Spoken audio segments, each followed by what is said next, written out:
Olá, adoradores do povo! Sejam bem-vindos a mais um vídeo aqui no Caneta Tinteiro. Meu nome é Camille Pezino e hoje a gente vai falar de uma série que fez muito sucesso no ano passado e que abalou inclusive corações nesse carnaval com o hit do Jaskier. Enfim, de toda forma, eu estou falando da série The Witcher da Netflix. Essa série foi lançada no ano passado e, na verdade, ela é baseada em 7 livros, que no Brasil foram 8 pela Martin Fontes, eu não entendi porquê, do economista, ou melhor, o antigo economista Andrzej. Ele é um autor polonês que fez muito sucesso, e é muito difícil um polonês fazer sucesso, principalmente em literatura fantástica. The Witcher é uma série que muita gente já conhecia, justamente por causa dos jogos. O primeiro jogo surgiu, se eu não me engano, em 2007, e fez muito sucesso entre fãs de fantasia em geral, de Tolkien e também de jogos do gênero. Ela continua tendo uma alta produção de jogos e continua fazendo muito sucesso. Inclusive, depois do seriado, a venda aumentou bastante, como também a venda dos livros. Os livros do Andrzej, eles são basicamente 7. Os 2 primeiros são contos e o resto é romance. E na minha concepção, eles focam muito em política. Bom, agora vamos fazer uma diferença entre os livros do Andrzej e o seriado da Netflix. Então, a gente não vai conseguir seguir exatamente a ordem cronológica nem dos livros nem do seriado. Isso porque, primeiro, a série mesclou muito do presente, do passado e do futuro, ou melhor, de um presente mais futuro, e por isso até muita gente acabou se confundindo um pouco, a galera que não tinha um conhecimento prévio. Então, não dá pra seguir exatamente a cronologia do livro, justamente porque a série não segue essa cronologia. Da mesma forma que o livro, até certo ponto, segue uma cronologia meio confusa às vezes, e mais pra frente a cronologia pode ficar realmente confusa, propositalmente pelo Andrzej.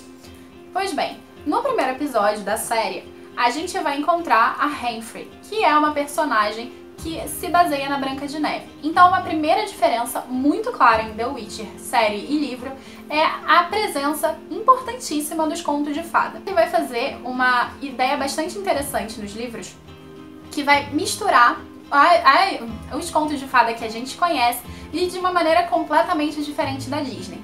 Então, isso é super importante para entender as possíveis referências do nosso mundo em relação ao que aconteceu no passado do mundo. Eu não posso dar muito spoiler em relação a isso, mas os contos de fadas são muito importantes. E na cena do Stregobor com Geralt, a gente ia encontrar a fala do próprio Stregobor falando que a Yennefer, que é essa personagem aqui atrás, ela já tinha se associado a anões, ela já tinha comido uma maçã envenenada e sido salva por um príncipe. E a gente tira metade dessas informações na série, ou melhor, a direção ou o roteiro tiraram metade dessas informações na série, deixando somente a relação com a madrasta, o que faz com que perca um pouco da essência de conto de fadas que o Andrzej traz nos livros. Porém, isso é um pouco estranho, porque existe uma conversa entre o Mustacek, que é a tradução do inglês para o nome do Mistolor, com a Ciri, que fala sobre as meninas que foram presas nas torres, também fazendo uma referência aos contos de fadas e a ideia da Rapunzel ou da Bela Adormecida trancadas no último quarto da torre mais alta. Então, o segundo aspecto mais interessante e uma das coisas que eu acho mais importantes, justamente porque o Cahir é o meu personagem favorito dentro da saga de The Witcher, é o encontro dele com a Ciri. A gente só conhece como foi esse encontro lá pro Batismo de Fogo ou a Torre da Andorinha. Eu não lembro exatamente qual dos 2 livros ele aparece, mas basicamente é nessa parte do Cahir contando pro Geralt como ele encontra Ciri pela primeira vez e por que ele tá atrás dela no final das contas. Isso não acontece no seriado. No seriado, o Cahir encontra a Ciri e a Ciri foge dele com um berro bem maluco de magia, etc e tal. A questão aqui é muito em relação ao arco da Ciri. O arco da Ciri tá completamente diferente dos livros e a Ciri é uma das minhas personagens favoritas. O problema é que estragaram um pouco todo o arco dela, porque ela, aos pouquinhos dentro da narrativa, se torna protagonista. No seriado, a gente já encontra esse protagonismo da personagem, porém, totalmente enviesado em relação ao que aconteceu durante o seu percurso nos livros. Então, assim, o Cahir, ele vai ser aqui um personagem um tanto, talvez religioso não seja a palavra correta, mas sim um pouco fanático. E isso não faz parte da personalidade do Kair, o que mostra que muito do percurso que o Kair vai ter no seriado vai ser completamente diferente do livro. O próximo aspecto que eu acho que, de certa forma, eles seguiram mais ou menos o livro, mas não foi exatamente como eu imaginei, foi o casamento da Pavetta. Então, nessa parte no livro é um dos contos muito importantes justamente porque é nesse momento que o Geralt consegue a lei da surpresa, no caso, a Ciri. Explicando a lei da surpresa para quem talvez não tenha entendido no seriado, porque eu não sei se deixa muito claro, a lei da surpresa é basicamente quando uma pessoa deve algo à outra e a outra diz: bom, você me deve aquilo que você tem, mas ainda não sabe. Geralmente é uma criança. O Geralt, inclusive, nos livros, ele é uma criança surpresa. Ele faz parte dessa lei da surpresa. E a gente sabe isso pelos livros. Mas, pelo que eu me recordo, na série isso não é dito. E é por isso que o Geralt, nessa cena, é extremamente importante na obra do Sapkowski. A questão é a seguinte, existem muitas diferenças dentro do casamento. Por exemplo, o Jaskier não é um personagem presente. O Geralt foi chamado pela Rainha Calante para se encontrar com ela e ajudar em alguma coisa que o Geralt ainda não sabe o que é. Ele, no casamento inteiro, ele passa basicamente incógnito, ou melhor, no casamento não, na reunião formal da realeza, ele passa basicamente incógnito o tempo inteiro, até o momento dele se revelar um bruxo, porque é necessário. Não é que nem no seriado, por exemplo, que o Jaskier já está lá, o Mosesek, ele já sabe quem é e declara isso pra todo mundo. Não funciona assim nos livros. Outro detalhe na narrativa do seriado que eu detestei, e isso faz parte muito do arco da Ciri, que eu achei muito ruim, tá? Como é um dos arcos que eu mais gosto nos livros, acabou que a adaptação não me agradou nem um pouco. A gente vai ter a Floresta de Brooklyn. Bom, nos livros funciona completamente diferente. O Elfo Dara nem sequer existe. Eu não sei de onde eles tiraram esse personagem, mas basicamente a Ciri para em Brooklyn quando ela tem 6 anos, fugindo de um casamento arranjado pela Calante, que acho que nessa altura já tinha perdido a Pavetta, e o Dany, que é também o pai da Ciri. Pois bem, nessa situação, a gente vai encontrar uma ideia de destino muito importante na obra do Sapkowski, que é a seguinte: quando a Ciri ela acaba parando na floresta de Brooklyn, o Geralt está sendo enviado por um rei para fazer um acordo com a rainha de Brooklyn. E nesse momento em que ele entra na floresta, e ele é um dos únicos que pode entrar, porque as dríades elas são muito complicadas em relação aos humanos, não tira a razão delas, vamos deixar isso bem claro. O Geralt é um dos únicos que pode entrar na floresta. E lá ele acaba salvando a Ciri. Mas nem ele, nem ela sabem quem cada um é. Isso só vai ser descoberto depois. E isso é muito importante pro final da série, porque o encontro final do Geralt com a Ciri é muito importante pros dois, justamente porque eles já se conheciam desde que ela tinha 6 anos. E isso não acontece no seriado, o que pra mim deixou a cena um pouco exagerada. E tira aquela parte de destino super importante que eu acredito que o Andrei goste bastante. Interessante dessa parte é que no final dela, o Geralt leva a Ciri embora porque as dríades queriam transformá-la em uma dríade e a devolve para o Mistholwr, que é o Mosesek no inglês. Pois bem, nessa parte, o druida, que ele é um druida, diz pro bruxo exatamente o seguinte, que ele não pode fugir do destino dele, que o destino ia acabar o encontrando. E falando desse personagem que simplesmente é maravilhoso e foi super desperdiçado no seriado, a gente tem a morte do Mosesek ou do Mistholwr. E o que acontece? Eu não tenho nem palavras para expressar essa cena tão mal feita. O cara corre de um lado pro outro. E é isso. Isso não acontece nos livros, eu não sei de onde eles tiraram a ideia do Doppler, eu não sei de onde eles tiraram nada disso, mas ficou péssimo. Porque eles quiseram inventar coisas pro arco da Ciri que não existem e acabaram se enrolando com o decorrer dos fatos. E ficou terrível. Nossa, sério, eu simplesmente odiei. Contudo, como um ponto super positivo na série e diferenciando completamente o que fizeram com um dos druidas mais legais desse universo, a gente encontra o passado da Yennefer. O passado da Yennefer foi uma coisa sensacional que a direção e o roteiro resolveram colocar. E basicamente ela ficou corcunda por carregar a série nas costas. A ideia de colocar o passado da Yennefer foi genial. Primeiro porque Yennefer é uma das personagens mais fortes e badass que existem na saga de The Witcher. E segundo porque a gente tem muito pouco do passado dela. Quando a gente só sabe que ela é corcunda e que ela tinha problemas na aparência, porque o Geralt, ele consegue observar esses pequenos detalhes na aparência dela já transformada no conto do desejo do Dijin, que a gente vai ver mais pra frente. Pois bem, aí a gente conhece um pouco da aparência dela, mas só existem alguns detalhes aqui e acolá, ou de feiticeiras falando mal dela, ou de alguns detalhes que acabam passando despercebidos, ou percebidos pra quem é mais atento.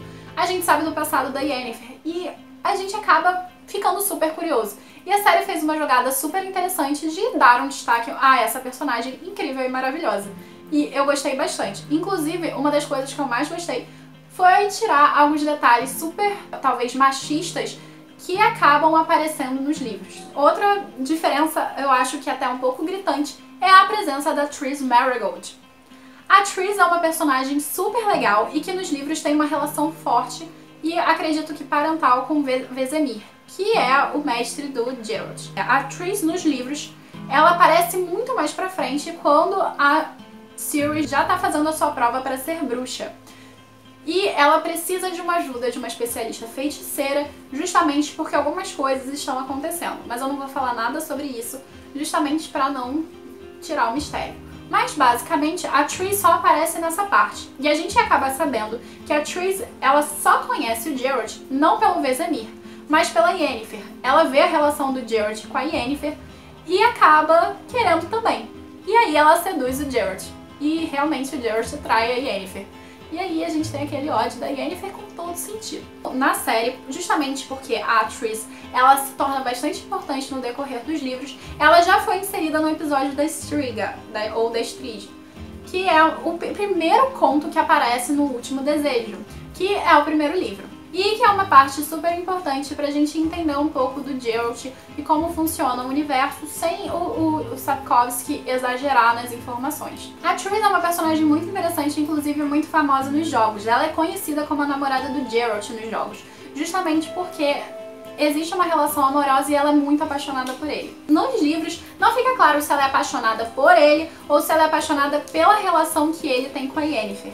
Mas nos jogos, inclusive, ela perde o espaço pra Yennefer porque a Yennefer é o grande amor da vida do Geralt. Só que essa personagem, ela é extremamente forte e super importante no decorrer da narrativa e é impossível não já colocá-la na série. Então, isso que acrescentaram é até positivo, levando em consideração que é uma adaptação.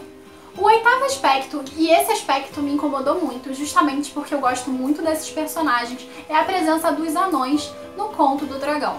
Esse é um dos contos que trazem mais informações em relação ao relacionamento do Geralt com a Yennefer, traz informação de como funciona o mundo e das criaturas que nele habitam. Nessa parte do conto, a gente conhece o Dragão Dourado, que basicamente era considerado um mito. Esse conto foi extremamente adaptado e é super plausível o motivo, justamente porque ele é muito extenso e existiam coisas desnecessárias, como por exemplo, o Jaskier não estava antes com o Geralt, mas no seriado ele já estava justamente para dinamizar algumas partes da narrativa. Só que algumas coisas que para dinamização não funcionaram. Por exemplo, não faz sentido você economizar em figurante quando você tem um príncipe indo para uma caçada de dragão. O cara não ia sozinho, isso não faz nenhum sentido. Nos livros ele vai com uma pancada de gente e inclusive ele tá contratando a galera pra matar o dragão, porque é necessário pra ele, como eu acho que, se eu não me engano, explica no seriado. Só que na série ele basicamente só vai com a Yennefer e não tem sentido nenhum. Porém, o que mais me incomodou nesse episódio, embora tenha uma adaptação que me deixou muito feliz, foi a Yennefer simplesmente paralisar os anões. Os anões são super importantes nessa parte do conto, até porque eles vão lutar contra o Geralt, a Yennefer e o Jaskier. Na verdade, eles vão amarrar. A parte positiva dessa cena é que a Yennefer ela fica com os peitos de fora e a série tirou isso, graças a Deus. Mas o problema disso é o seguinte, o Iar Pesigre é um personagem super legal, super importante e que vai ter uma relação super forte com a Ciri. E você tira simplesmente a importância dele, é um pouquinho complicado. Se você acrescenta personagens como a Triss Merigold, por que você não coloca o destaque no anão mais top dos livros. Falando ainda dessa parte da adaptação, que é desse conto, a gente vai encontrar no final desse episódio, e eu entendo, mas é uma adaptação, Camille, você tem que entender. Eu entendo que o final precisa ser épico, trágico, precisa ter emoção. O problema é que eles exageraram no que eles resolveram fazer na dose da emoção. Que no caso seria na briga da Yennefer em relação ao último desejo do Geralt e a própria briga com o Jaskier. Bom, na série o Jaskier é chato. Eu sei que muita gente gostou dele, mas ele é insuportável na série e isso não é assim nos livros. Então até entendo um pouco que o Geralt fique irritado com ele. Porém, por mais que o Geralt se irrite e brigue com o Jaskier simplesmente nunca se importa. Existem partes no livro, inclusive mais pra frente, que o Jaskier simplesmente olha pro Geralt quando ele briga e faz graça e fala: o que a gente vai ter pro jantar hoje? É de deixar qualquer um irritado. Porém, o Jaskier ele não se irrita porque ele entende como funciona o Geralt. E aqui acaba que eles não deixaram a dinâmica dos dois muito clara e como realmente ela é. Da mesma forma que a briga com a Yennefer não faz sentido.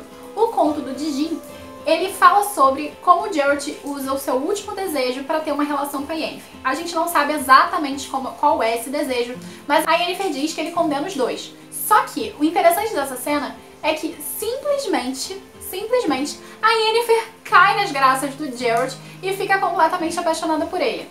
No final do conto do dragão, a exata coisa acontece, justamente porque eles já estavam brigados e no conto eles se acertam, inclusive com a ajuda do Três Gralhas, que é o dragão. Então, essa parada dela brigar com ele brigar com o Jaskier, todo mundo irritado e ele ir atrás da Ciri, não cola em relação aos livros. Eu entendo que é uma adaptação pra mostrar que ele vai correr atrás dela, mas eu acho que a forma como ele corre atrás dela nos livros é muito melhor e é muito mais plausível.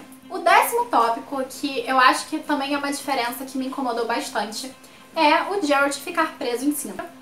Não faz sentido, porque o que acontece? No decorrer da narrativa, a Calante entende como o destino é importante e ele não pode ser quebrado. A ideia da criança surpresa não dá pra ser quebrada. Por mais que ela vire e simplesmente engane o Geralt numa situação que o Geralt simplesmente não quer a Ciri, parece que é uma coisa às avessas, porque na verdade, quem não queria ficar com a Ciri é o Geralt, não é a Calante impedindo nem nada do gênero. Isso tira um pouco da responsabilidade do Geralt em relação à situação, o que é um pouquinho complicado. E isso acaba afetando onde o Geralt está no momento da queda de Cintra. Na real, ele nem tá perto, ele só ouve falar nos livros e aqui no seriado parece que ele tá lá e ele vai atrás da Ciri e ele não consegue encontrar a Ciri e aquela confusão toda. Não tem nada disso nos livros. E isso me incomoda um pouco porque mostrou que a Calante não evoluiu. Eu sei que eu disse que iam ser 10 tópicos de diferenças entre a série e os livros. Porém, eu não resisti e trouxe um bônus. Esse bônus é um bônus positivo. Nada mais é do que o Monte Soden. A Batalha do Monte Soden, pra gente nos livros, ela só é mencionada. Só que o legal disso é que na série eles apresentam a guerra, ou melhor, a batalha, e fica de uma maneira muito interessante. O único problema é que o Vidgord, que é um personagem que a gente só vai descobrir lá no final da saga dos livros, já é apresentado como vilão. Eu achei um pouco apressado, porque eles poderiam ter deixado pro golpe de Tanad. Só que foi a opção do seriado e eu não vou reclamar. É isso. Essa é a pequena coletânea de diferenças entre a série e os livros. Eu espero que vocês tenham gostado, então por isso eu vou pedir pra vocês se inscreverem no canal, ativarem o sininho e curtirem se vocês tiverem gostado desse vídeo, que a gente vai trazer muito mais conteúdo, inclusive de The Witcher. Beijo pra vocês, tchau, tchau!